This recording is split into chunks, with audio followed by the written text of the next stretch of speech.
So, Mike, should we prepare viewers for what they're about to see? Because this might be the most thumbs down we get, for this whole draft series. The only reason people should thumb it down is because we're posting it around Najee's birthday. Turning 23 on March 9th, and we're filming this a week in advance. So I'm not 100% sure when it's going to go up. But if you think he's the running back one in this class and watch this video, you might give it a thumbs down. But with that being said, Mike, let's not put the cart before the horse. Let's get into him and talk about his production a little bit. So you just want to talk through this because these numbers on the surface level look fantastic, do they not? They do look good. They do look good. Not quite ETN. It's kind of funny. We got two, senior backs, which I don't feel like you see, too often. It's not a position you want to stay longer in college than you have to. But both productive backs last year uh, came back their senior season, and obviously this year especially, um, Najee Harris had the better year, at least on a statistical level. Um, but I think as we'll get into, stats only tell part of the story. So, um, how about you start, Mike? You start with your Najee Harris take. Oh no, I like Najee. Najee's a cool guy, Heisman candidate this year. Obviously, tons of touchdowns. 57 touchdowns in a 4-year career is absolutely fantastic, right?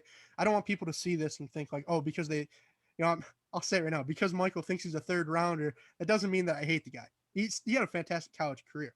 But I think that a lot of this production is kind of the product of having a great O line, a first round quarterback, two first round quarterbacks, if we're if we're being frank, between Tua and Mac Jones.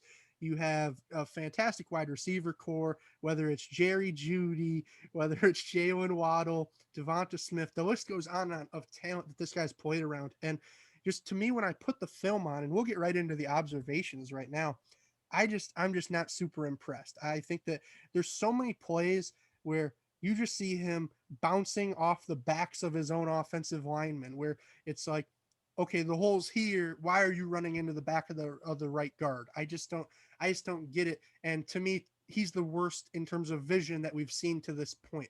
The speed and acceleration.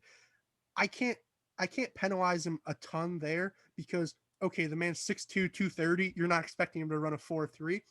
But at the same time, I do think that it's a slight concern. I'll say agility it's fine. It's I mean there was one play against Notre Dame where he just flat hurdled over a guy. I don't know if you want to call that agility or athleticism, but he does have some wiggle. We'll just say that. But really, where the rubber meets the road is the power and balance department. This man, he's built like a train. We've seen a lot of Derrick Henry comparisons, and this is maybe the reason why, just because the power and balance that he exhibits. But I can see the face you're making, Mike. So what are your thoughts on my grade of Najee here, having him as a early third round prospect? Oh, I don't have a problem with the grade. I have a problem with the Derrick Henry comps. They're lazy, but I like lazy comps. I often do, just a same position from same school, same build. But this ain't one of them. This ain't one of them. That's for sure. I think early third round um, is fine. I think that's right where he belongs. It's kind of the same thing we were talking about the other two backs. If he's picked late in the second to the right situation, I think that works out for him. He just doesn't. Nothing really sticks out on paper when you actually watching some of the film. Obviously, the power there, but I think he's going to be very much a situational running back. Do I think he's going to elevate an offense? No, I do not. I think he needs to go into a good offense, and I think he can elevate from there. Um, do I think he should come out right? Come year one, three down back? Probably not.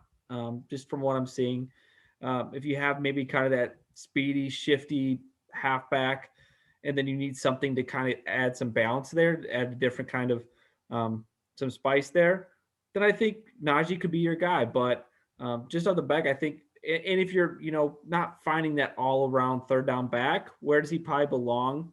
If he's going to be a little bit of a specialist, I think third round works good. But when we were talking about him earlier, I know you had an interesting comparison, so not sure if you want to share that. Well, yeah, I actually kind of have two of them actually, just based off what you just said there. That sounds a lot like, say, the Bills when they have Devin Singletary and then you take a Zach Moss, right? I think that's almost the best situation for him, where you have that shifty guy who is going to make plays in the passing game, and then you supplement him with a power sort of goal line short yardage situation back. I think that's where you're going to get the most value out of Najee. But my initial comparison was Jeremy Hill, and a lot of people might hate that. They might freak out because Hill turned out to be a bust for the Bengals. Was only in the league for, I believe, 5 years. But I think when you put on the film, a lot of what you saw with Hill, you see with Najee. Hill was 6'1", 230, virtually the same size, similar athletic profiles. And I think that you have a lot of the same concerns in terms of the vision, in terms of the speed. I didn't even really talk about it in that first go, but Najee as a pass blocker was maybe the most disappointing thing of all these traits, in all honesty, because he has that size. You're expecting the physicality to translate when he's pass blocking, and it's just not there. There's not a willingness nor technique, and that's the worst combination that you could have. So I think a guy like Jeremy Hill, where maybe his career would have turned out better if he went into a better situation. Of course, he ends up with the Bengals, and it didn't work out. But I think that's kind of where I have Najee in that range, where it's more situational dependent than anything else, if that makes sense. No, for sure. I wouldn't have asked you if I didn't think they were good comps. So, um, actually, I think the Bills one is interesting because you didn't bring that up last time. We talked about Najee. And I think that's a perfect comparison, and that's right where I've kind of my conversation. So, um, some good points.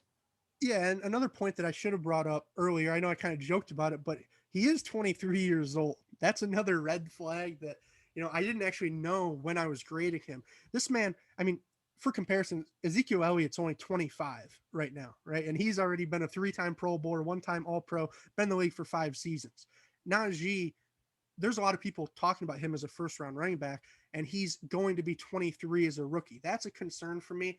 And you almost wonder how much of that production was him being a 22-year-old grown man going up against 18, 19-year-olds on the other side of the ball. Because a lot of people might not realize how big of a difference that makes. So I can tell you, having played college football, you're a completely different person when you're 18, 19 to where you are at 21, 22, 23.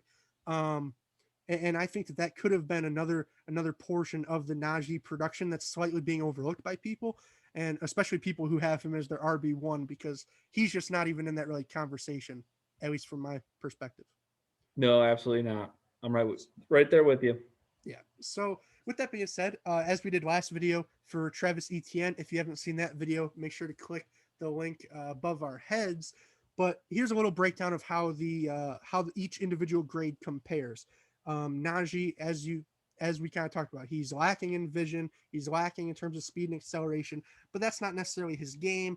Whereas more so the balance, the trucking, the power, and whatnot, that's more where he's going to thrive. I think that overall, though, as I said, that kind of fits him in that late second, early third round, and I think that we're on the same page. To me, the only question now is, are these next couple running backs that we're going to grade, Mike, do any of them surpass Najee as that RB3? Because a lot of people are having that conversation of him as RB1 or RB2. I think the question is he 3 or beyond?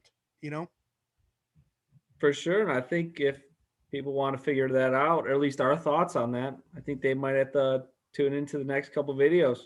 You might have to like this video first of all. You might have to you might have to leave a comment, say what running back you want to see, who do you want us to grade, and lastly, you guys subscribe, because if you don't subscribe, you won't get a notification. You won't see that video pop up tomorrow, and you won't know who we're grading next. So with that being said, I think that's all we got for you guys today. Hopefully you enjoyed this video. You probably didn't if you're a Najee Harris fan, but if you are a fan, tell us why. Tell us why down below. We're incredibly curious, because there was a lot of good stuff there, and I do think he does have a place in this league, no question. But I just worry that where teams take him is gonna cause a little rift between that value and what he actually does on the field. So with that being said, Mike, I think we're mic'd up, and now we're micing out. Peace, guys. Deuces.